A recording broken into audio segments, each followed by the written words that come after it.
ఈ ఉదయమున నీవు ఎవ్వరినీ కలుసుకొనక ముందు ప్రభువును కలుసుకో.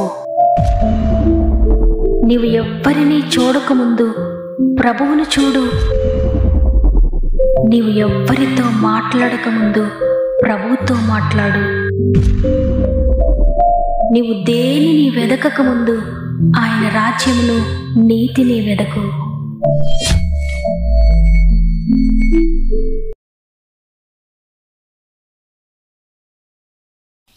Praise the lord. ఈ ఉదయకాలమున గాడ్ ఫస్ట్ అనే వాగ్దాన కార్యక్రమానికి మిమ్మల్ందరినీ మరొకసారి హృదయపూర్వకంగా ఆహ్వానిస్తూ, ప్రభువైన యేసుక్రీస్తు నామములో మీకు, మీ కుటుంబానికి నా యొక్క హృదయపూర్వకమైన శుభములు తెలియజేస్తున్నాను. ప్రియ దేవుని బిడ్డలారా, ఈ ఉదయాన్నే మీరు, మీ కుటుంబాలు, మీ పరిస్థితులన్నీ ఎలా ఉన్నాయి? బాగున్నారు కదా? దేవుని కృపలో, ఆయన దయలో మీరంతా వర్ధిల్లుతున్నారని నమ్ముతున్నాను. ఆయన కృప చేతనే ఈరోజు మరలా మనం దేవుని వాక్యాన్ని వినగలుగుతున్నాం. మనం బ్రతికి ఉన్నామంటే కేవలము దేవుని కృప. ఈ లోకంలో ఎవరు మనల్ని పట్టించుకొనకపోయినా ప్రభు మాత్రం ప్రతిరోజు మన గురించి ఆలోచిస్తూ మనపై శ్రద్ధ నిలిపి నేనున్నాననే ధైర్యాన్ని తన మాట ద్వారా మనకిస్తున్నారు. ఆయన మాట ద్వారానే మనం బ్రతుకుతూ ఉన్నాము. బ్రతికించే దేవుని మాటను గట్టిగా పట్టుకోండి. మీరు ధైర్యంగా బ్రతికేటట్లుగా ఆ మాట మిమ్మల్ని నడిపిస్తుంది. మీలో ఇంకెవరికైనా ప్రేయర్ రిక్వెస్ట్ ఉంటే తప్పకుండా కామెంట్స్ ద్వారా నాకు తెలియచేయండి. మీ అందరి కొరకు మేము ప్రార్థిస్తున్నాం. ఈ మాటలు వింటున్న మీరు కూడా తప్పకుండా కామెంట్స్ అన్ని చదవండి. ఎందుకంటే మన సహోదరులు అనేక మంది అనేక శ్రమల్లో, అనేక నిందల్లో, అవమానాలు గుండా ప్రయాణిస్తూ కన్నీటితో ఉన్నారు. వారందరిని గుర్చి ఈ వాక్యం చివరిలో మనందరం కలిసి భారం కలిగి ప్రార్థన చేద్దాం. ప్రార్థన ఆలకించే ప్రభు చేతులకు ప్రతి ఒక్కరిని అప్పగిందాం. దేవుడు తప్పకుండా మన యొక్క ప్రతి ప్రార్థనకు జవాబు ఇవ్వబోతున్నారని నమ్ముతున్నాను. మీరు కూడా విశ్వసించండి, దేవుని కార్యములు చూడబోతున్నారు. దేవునికి మహిమ కలుగునుగాక. ఈరోజు ప్రభు మనకిస్తున్న శ్రేష్టమైన వాగ్దానం యెషయా గ్రంథము 51వ అధ్యాయము 7వ వచనం. మనుషులు పెట్టు నిందకు భయపడకుడి, వారి దూషణ మాటలకు దిగులు పడకుడి. ఆమేన్. దేవుని బిడ్డలారా, ఒకవేళ ఏదైనా నింద మీపై పడిందా? మనుషులందరూ, నీవు నమ్మిన వారందరూ నిన్ను వేలు పెట్టి చూపిస్తూ నిన్ను నిందిస్తూ ఉన్నారా? అవమాన భారంతో కృంగిపోతూ ఉన్నారా? భయపడకండి, ప్రభు మీతో మాట్లాడుతున్నారు. మనుషులు పెట్టు నిందకు ఎంతమాత్రం భయపడొద్దు, వారి దూషణ మాటలకు దిగులు పడొద్దు. మీ యొక్క ప్రతి నింద నుండి, అవమానం నుండి నేను మిమ్మల్ని విడిపిస్తాను.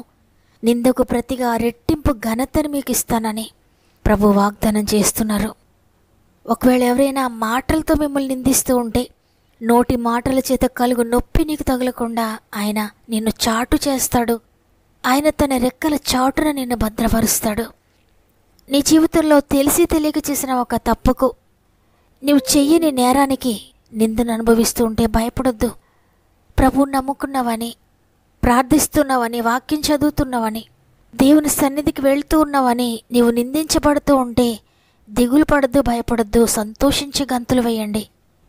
ఎందుకంటే అది మీకు ఎంతో అదృష్టం. చూడండి, యేసుప్రభువు వారు కొండ మీద చేస్తున్న ప్రసంగంలో చెప్తున్నారు.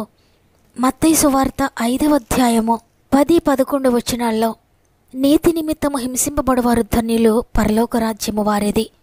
నా నిమిత్తము జనులు మిమ్మును నిందించి హింసించి మీ మీద అబద్ధంగా చెడ్డమాటలలో పలుకున్నప్పుడు మీరు ధన్యులు, సంతోషించి ఆనందించుడి, పరలోకమందు మీ ఫలం అధికమగును. నీతి నిమిత్తము మీరు ఒకవేళ హింసింపబడుతూ ఉంటే, నిందించబడుతూ ఉంటే భయపడకండి. మీరెంతో ధన్యులు. ఎందుకంటే పరలోక రాజ్య వారసులుగా మీరు అవుతారు. అన్నిటికంటే కూడా గొప్ప ఆశీర్వాదం ఏదైనా ఉందంటే అది ఈ లోకం విడిచిన తర్వాత నిత్య జీవానికి చేరుకోవడమే. ఎవరు ఆ రాజ్యాన్ని పొందుకుంటారు అంటే, నీతి కొరకు నిలబడిన వారు, నీతిని బట్టి హింసింపబడేవారు, నిందించబడేవారు. అంతేకాకుండా నా నిమిత్తము జనులు మిమ్మును నిందించి హింసించి మీ మీద అబద్ధముగా చెడ్డమాటలలో పలుకున్నప్పుడు మీరు ధన్యులు, సంతోషించి ఆనందించుడి, పరలోకముందు మీ ఫలం అధికమవుతుంది. చూడండి, ఈ మాటలు స్వయాన యేసుప్రభువు చెప్తున్న మాటలు. నిందకు ఫలితంగా మనం పొందుకునేది ఏంటంటే నిత్య జీవాన్ని పొందుకుంటాం. పరలోకంలో మన ఫలము అధికమవుతుందంట. అందువల్ల ఎవరైనా మిమ్మల్ని నిందిస్తూ ఉంటే ఇక భయపడకండి. మీరు పాపి అని మిమ్మల్ని వేలుపెట్టి చూపిస్తూ మిమ్మల్ని నిందిస్తూ ఉంటే భయపడకండి. నేను నా దేవుని రక్తంతో కడగబడ్డాను. కడగబడిన పాపిని నేను. దేవుని కృపచేత నేను రక్షించబడ్డాను. ఆయన రాజ్యానికి చేరుకోవడానికి ఆయన రక్తము నన్ను కడిగింది అని, ఆయన రక్తము నన్ను పవిత్రపరిచింది, నేను ధన్యుడనని, నన్ను ఆయన రాజ్యానికి వారసురాలుగా చేసింది, నేను ఎంతో ధన్యుడునని సంతోషించి ఆనందించండి. ధైర్యం తెచ్చుకొని నిలవబడండి దేవుని కొరకు. అంతేకాకుండా ఈ లోకానుసారమైన విషయాల కొరకు, అంటే మీకు ఇంకా వివాహం కాలేదనో, వివాహమైన ఎన్ని సంవత్సరాలైనా నీకు బిడ్డలు కలగలేదనో, నీకు ఉద్యోగం రాలేదనో, నీవు సరిగా చదువుకోలేదనో, నీకు టాలెంట్స్ లేవనో, నీ బలహీనతలను చూచి, నీ అసమర్థతను చూచి నిన్ను అవమానిస్తూ నిందిస్తూ ఉన్నా భయపడద్దు. ఏంటి తండ్రి నా జీవితం అని కృంగిపోవద్దు. మీ నిందకు ప్రతిగా రెట్టింపు ఘనత దేవుడు ఇస్తాడో. ఎందుకంటే మీ కొరకు ప్రభువు నిందించబడ్డాడు, మీ కొరకు ప్రభువు ద్వేషించబడ్డాడు, మీ కొరకు ప్రభువు దూషించబడ్డాడు. మన నిందనంతా కూడా ఆయన భరించాడు. కాబట్టి మీరు నిందించబడుతున్నా కూడా ప్రభువుని బట్టి ధైర్యం తెచ్చుకొని నిలవబడండి. నా అవమానాన్ని, నా నిందను నా ప్రభు భరించారు, ఇక నేను భయపడను. ఈ నిందలు, ఈ అవమానాలన్నీ కూడా ప్రభు నాకు ఆశీర్వాదకరంగా మారుస్తాడని ధైర్యం తెచ్చుకొని దేవుని కొరకు నిలవబడండి. పౌలు భక్తుడు పరిచర్య చేస్తున్నప్పుడు పౌలును కూడా అనేక మంది నిందించారు, హింసించారు, పౌలు మీద అబద్ధముగా చెడ్డ మాటలలో పలికారు. ఆ సమయంలో పౌలు చెప్తున్నాడు, 2 కొరింథీయులకు రాసిన పత్రిక 12వ అధ్యాయం 10వ వచనంలో, నేనెప్పుడు బలహీనుడనో అప్పుడే బలవంతుడను, కనుక క్రీస్తు నిమిత్తము నాకు కలిగిన బలహీనతలలోనూ, నిందలలోనూ, ఇబ్బందులలోనూ, హింసలలోనూ, ఉపద్రవములలోనూ నేను సంతోషించుచున్నాను అని. నిజంగా దేవుని కలిగిన వారు నిందలలో ఆనందిస్తారు, అవమానాల్లో సంతోషిస్తారు, హింసలలో కూడా దేవుని యందు ఆనందిస్తారు. ఎందుకంటే వారికి తెలుసు, ఈ లోకంలో ఏ విధంగా ఉన్నా పరలోకంలో నాకు రెట్టింపు ఘనత ఉంది, రెట్టింపు ఆశీర్వాదం ఉందని గొప్ప నిరీక్షణతో నిందలైన, అవమానాలైన, హింసలైనా కూడా దేవునిలో సంతోషిస్తూ ముందుకు సాగిపోతారు. ఈరోజు ఈ మాటలు వింటున్న ప్రియ సహోదరి, ప్రియ సహోదరుడా, మీ జీవితంలో దేనిని బట్టి నిందించబడుతూ ఉన్నారు, దేనిని బట్టి అవమానించబడుతున్నారు, భయపడకండి. దూషణ మాటలకి మీరు దిగులు పడకండి. తప్పకుండా దేవుడు ప్రతి నిందను కొట్టువేసి, ప్రతి అవమానాన్ని కొట్టువేసి మనుషులందరి ఎదుట మిమ్మల్ని నిలువబెట్టబోతున్నాడు. మనుషులందరూ కూడా నీ నిర్దోషత్వాన్ని తెలుసుకోబోతున్నారు.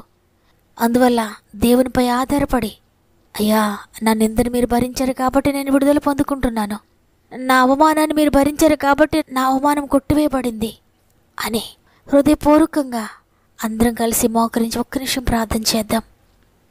ప్రేమగల తండ్రి, నీకు వందనాలు. నీ ఉచిత కృప చేత మరి ఒక నూతన దినాన్ని మాకు అనుగ్రహించి ఈరోజు మేమందరూ నిన్ను స్తుతించడానికి కృపను అనుగ్రహించారు. నీకు వందనాలు. మనుషులు పెట్టు నిందకు భయపడొద్దు, వారి దూషణ మాటలకు దిగులు పడద్దు అని. అవును తండ్రి, మనుషుల మాటలు మమ్మల్ని భయపెడుతూ ఉంటాయి, బాధపరుస్తూ ఉంటాయి, కృంగదీస్తూ ఉంటాయి.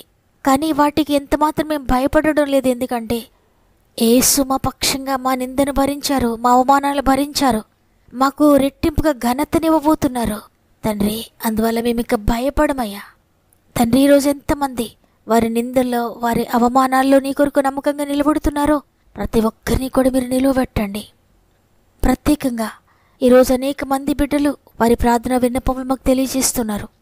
ప్రతి ఒక్కొక్కరిని పేరు పేరు చెప్పు జ్ఞాపకం చేసుకున్న తండ్రి, మేమందరము కలిసి ఈరోజు వారందరి కొరకు ప్రార్థిస్తున్నాం. మా ప్రార్థన ఒక ధూపం వలె నీ సన్నిధి చేరుతుందని, నీ హస్తాన్ని కదుపుతుందని నమ్ముతున్నానయ్యా. ఎందుకంటే మీరు సెలవిచ్చారు, నిజంగా మొరపెట్టి వారికి సమీపంగా ఉంటానని. మేము హృదయపూర్వకంగా నీ సన్నిధిలో మొరపెడుతున్నామయ్యా.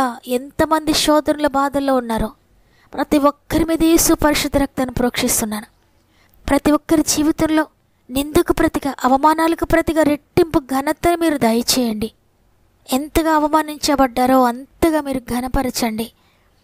పాపపు బంధకాల్లో ఉన్నవారిని లేవనెత్తండి అయ్యా.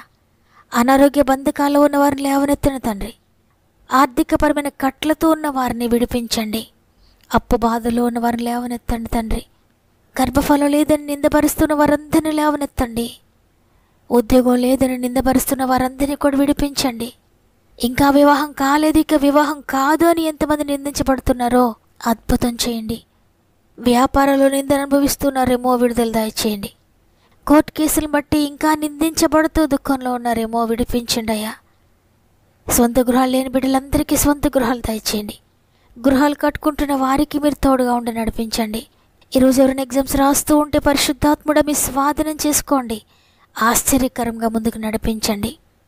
గర్భంతో ఉన్న బిడ్డలందరినీ కూడా జ్ఞాపకం చేసుకున్నాడు తండ్రి. 9 నెలలు మీరు తోడుగా ఉండండి. చక్కటి సేఫ్ డెలివరీస్ దయచేయండి. ఎవరైనా ఇంటర్వ్యూస్కి వెళ్తూ ఉంటే మీరు తోడుగా ఉండి ముందుకు నడిపించండి. వ్యవసాయాలను దీవించండి. చేతి పనులను దీవించండి. డ్రైవింగ్ చేసిన బిడ్డలందరికీ తోడే ఉండండి. ప్రత్యేకంగా ఈరోజు పుట్టినరోజులు, పెండ్లి రోజులు జరుపుకున్న వారందరినీ చేతులు పెడుతున్నాను తండ్రి. ఈ సంవత్సరం అంతా మీరు తోడుగా ఉండి నూతనమైన ఆత్మీయ ఆశీర్వాదాలతో నింపి నడిపించండి. ఈ దినం ప్రారంభిస్తుండగా ఈరోజంతా మా ఆత్మీయ కుటుంబానికి తోడుగా ఉండి, వెళ్ళే ప్రతి స్థలంలో మీరు తోడుగా ఉండి, చేసే ప్రతి పనిని మీరు ఆశీర్వదించి చేపట్టి ముందుకు నడిపిస్తారని యేసయ్య పరిశుద్ధమైన నామములో అడిగి వేడుకొంచున్నాను తండ్రి. ఆమెన్. ఈ మాటలు వింటున్న ప్రియ చెల్లి, ప్రియ తమ్ముడు, ప్రియ సహోదరి, ప్రియ సహోదరుడా, నిందలు అనుభవిస్తూ ఉన్నారు కదా ఇంతవరకు. ఈరోజు గొప్ప విడుదల వాగ్దానాన్ని దేవుడు ఇచ్చారు. నిందలకు భయపడకండి, దూషణ మాటలకు భయపడకండి. నేను మీకు నెమ్మదినిస్తాను, నేను మీకు విడుదలనిస్తానని. కాబట్టి వాగ్దానాన్ని రిసీవ్ చేసుకోండి. వాగ్దానాన్ని నమ్మిన వారందరూ ఆమెను కామెంట్ చేయండి. లైక్ చేయడం, షేర్ చేయడం మర్చిపోకండి. షేర్ చేస్తూ దేవుని పరిచర్యలో పాలు పొందుతున్న మిమ్ములు, మీ కుటుంబాలను దేవుడు దీవించి ఆశీర్వదించునుగాక. దేవుని చిత్తమైతే రేపు అందరం కలిసి ఆయనను స్తుతిందాం. అంతవరకు దేవుడు మీకు, మీ కుటుంబాలకు తోడేండి నడిపించునుగాక. God bless you.